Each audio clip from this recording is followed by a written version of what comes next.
Béni soit Dieu et bienvenue à notre Rhapsodie des réalités du samedi 20 mars 2021. Je suis la sœur Fabienne de Rayon qui vous apporte la parole de Dieu par la Rhapsodie des réalités. Et la Rhapsodie des réalités vous donne un pouce pour votre journée.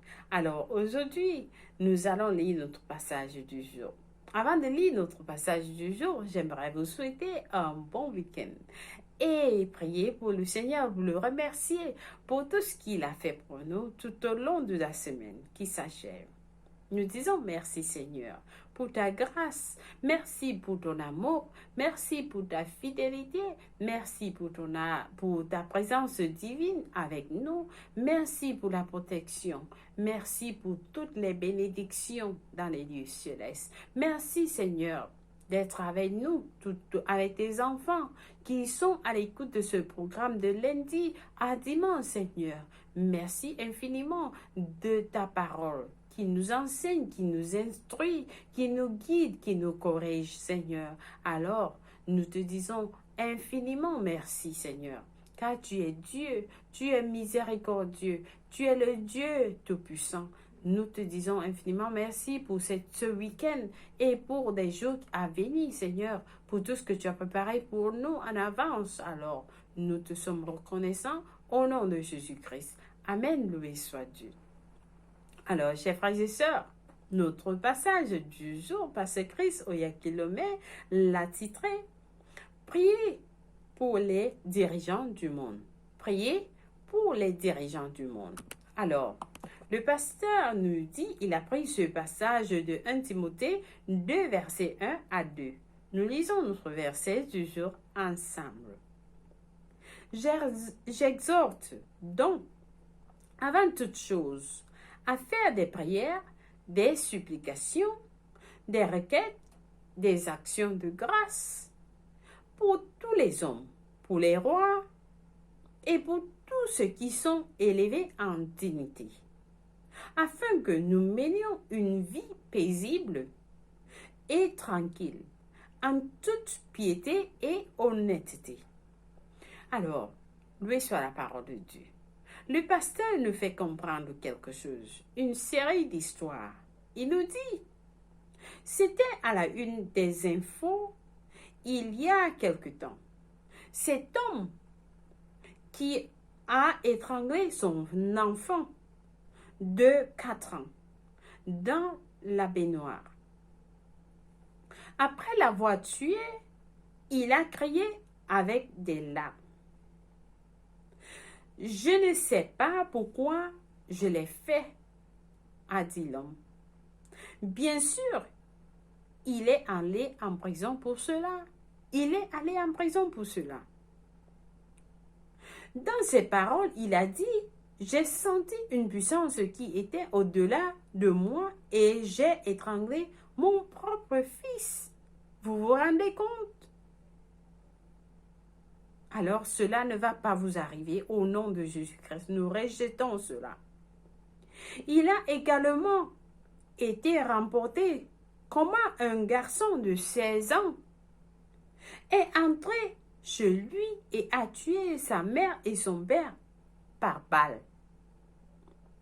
Se tenant debout devant eux, perplexe, il a dit qu'il ne savait pas pourquoi il l'avait fait.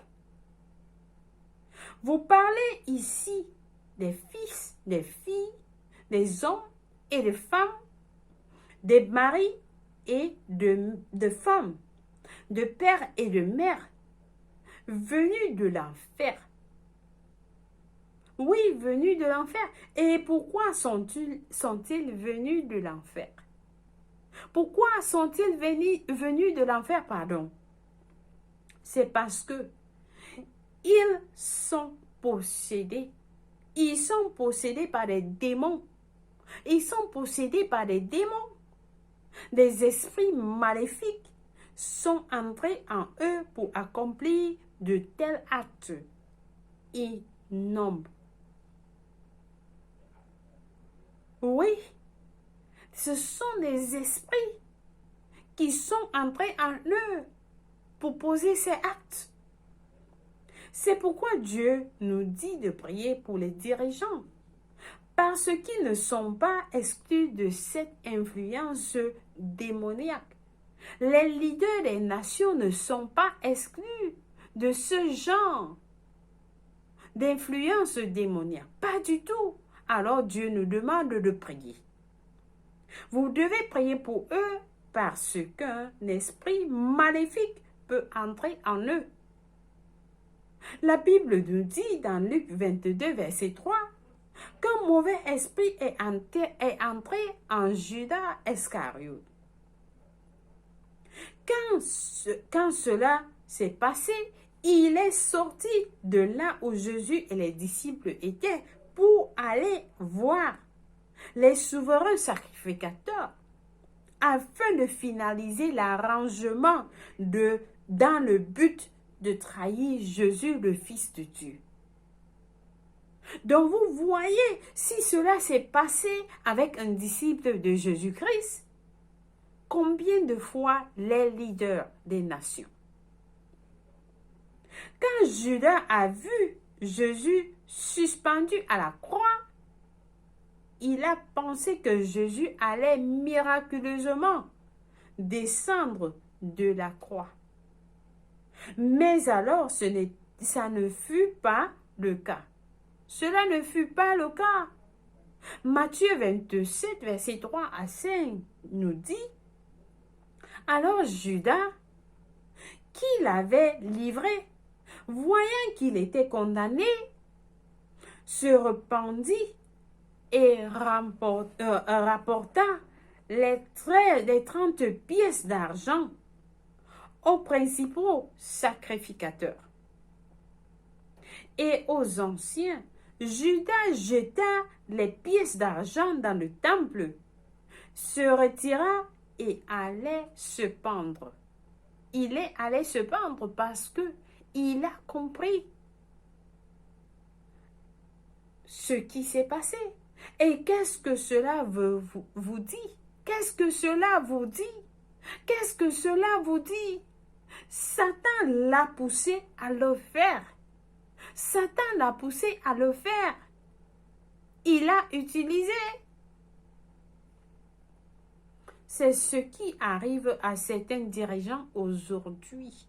C'est ce qui arrive à certains dirigeants aujourd'hui. Ils sont en train de prendre des mesures qui sont préjudiciables, détruisant et nuisant leur nation, le peuple, leurs entreprises et leur système. Oui, ils sont en train de prendre des décisions détruisantes pour nuire le peuple, les nations. Vous pourriez dire, je fais confiance à mes dirigeants. C'est ce que vous allez vous dire. Je fais confiance à mes dirigeants. Mais ils peuvent être influencés. Ils peuvent être influencés et dominés par ces forces démoniaques pour voter des lois et faire des choses ignobles qu'ils n'ont jamais prévu faire. Ils vont prendre des décisions que eux-mêmes n'ont jamais pensé faire. Par conséquent, vous devez prier pour eux. Vous devez prier pour eux. Ne vous contentez plus à dire ceci, cela. Non, non, priez pour vous. Priez pour eux, pardon. Dieu voudrait que vous priez pour eux. Priez qu'ils aient la volonté, le désir et l'audace de faire ce qui est juste malgré les pressions et qu'ils refusent de céder aux influences corruptrices et négatives. Il n'est pas mauvais de prier aussi pour le retrait de ceux qui font avancer les agendas égoïstes ou sataniques au détriment de leur peuple.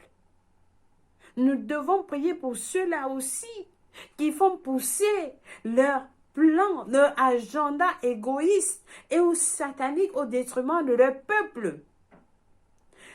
Plus important encore, prier pour le salut des hommes et aussi des dirigeants. Parce que certains de ces dirigeants ne sont pas chrétiens, ils ne sont pas nés de nouveau, raison pour laquelle Satan les utilise. Alors nous devons prier pour eux, nous devons prier pour leur salut. Donc lorsque vous priez, vous dites Seigneur, au nom de Jésus-Christ, nous prions, nous brisons l'influence de Satan dans la mémoire, dans les pensées de nos dirigeants. Alors nous demandons Seigneur que tu vas les accorder la sagesse et l'intelligence afin de diriger nos nations selon ton plan, selon ton désir, selon ta volonté Seigneur, afin que le peuple puisse vivre dans la paix, l'honnêteté et dans l'abondance. C'est important que vous priez. Priez avec audace. Vous priez avec passion. Que Dieu puisse leur donner la sagesse et l'intelligence. Que Dieu change leur mémoire de l'égoïsme, de tout ce qui est contraire au plan de Dieu. Que seul le plan de Dieu soit appliqué dans leur vie, dans les nations. Alléluia! Vous devez prendre cette décision de prier pour les dirigeants des nations, chers frères et sœurs. Dieu compte sur vous. Il compte sur vous pour le faire. Alors, nous devrons tous prier pour nos dirigeants. Alléluia. Je pense que ce message est important pour nous tous. Nous tous vivons dans des pays où nous avons besoin de prier pour les leaders de ces nations. Alléluia. Nous passons à notre prière du jour. Priez avec moi, nous prions en disant, Cher Père, je prie aujourd'hui pour mes dirigeants, afin que la sagesse et la compréhension leur soient accordées pour diriger selon ta volonté, ton plan divin et pour prendre les bonnes décisions qui profiteront à leur peuple et faire établir la paix et la prospérité au nom de Jésus-Christ. Amen, loué soit Dieu. Alors, nous avons des études approfondies dans 1 Timothée 2, versets 1 à 2 de la version amplifiée, et Ézéchiel 33, versets 6 à 7. Pour la lecture biblique de 1 an, nous avons allé Luc 3, versets 1 à 38, Deutéronome 16 à 17. Pour la lecture biblique de 2 ans, nous avons allé Matthieu 24, versets 23 à 33 et Exode 29. Loué soit Dieu. Alors, chers frères et sœurs, si vous n'êtes pas nés de nouveau, je vous invite à prier cette prière avec tout cœur. Nous prions en disant, ô Seigneur Dieu, je crois en Jésus-Christ, le Fils du Dieu vivant. Je crois qu'il est mort pour moi et Dieu l'a ressuscité des morts. Je crois qu'il est en vie aujourd'hui, alors je confesse avec ma bouche que Jésus-Christ est le Seigneur et le Sauveur de ma vie. Par lui et par son nom, j'ai la vie éternelle. Je suis né de nouveau. Merci Seigneur de m'avoir donné la vie éternelle dans mon esprit. Alors, merci d'avoir sauvé mon âme. À partir d'aujourd'hui, j'ai décidé de te suivre en avant pour toujours, en arrière pour jamais. Et Seigneur Jésus, fais de moi une nouvelle personne. Ôte-moi tout péché. Accepte-moi, Seigneur. Je suis à toi complètement à partir d'aujourd'hui et je vais te servir tous les jours de ma vie. Au nom de Jésus-Christ. Amen. Oui, soit Dieu. Alors, chers frères et sœurs, si vous avez prié cette prière, je vous rassure, Dieu vous a écouté et il vous a répondu. Vous êtes la bienvenue dans le royaume de Dieu. Alors, nous vous accueillons tous. Si vous avez des questions à savoir plus par rapport à votre salut, n'hésitez pas à nous contacter. Alors, nous allons vous répondre et vous donner plus d'informations. Que Dieu vous bénisse. Au nom de Jésus-Christ. Amen. Chers frères et sœurs, merci d'être à l'écoute de notre Rhapsodie des réalités aujourd'hui. Que la main de Dieu repose sur vous et qu'il vous protège tout au long de votre week-end. Je vous aime et Dieu vous aime plus. Au revoir.